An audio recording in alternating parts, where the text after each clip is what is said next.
Hey everyone, welcome to the Whaler channel. Today I'll show how to transfer files between Android and Windows PC using FTP. Let's go to the Play Store and find the Wi-Fi FTP server app.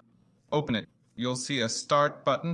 Tap on it. Next, we need the FTP server. Here's the server URL. Turn on your PC, but make sure both devices are on the same Wi-Fi network. Now, right-click empty space and select Add Network Location. Click Next.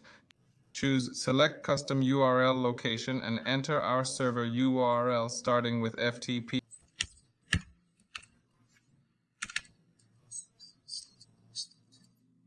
That's what I have. Click Next. Click Next again. Click Next once more and then Finish. That's it. We're now connected to our phone. See? We can now download the apps and programs we need. That's all there is to it. This has been Whaler. Goodbye, everyone.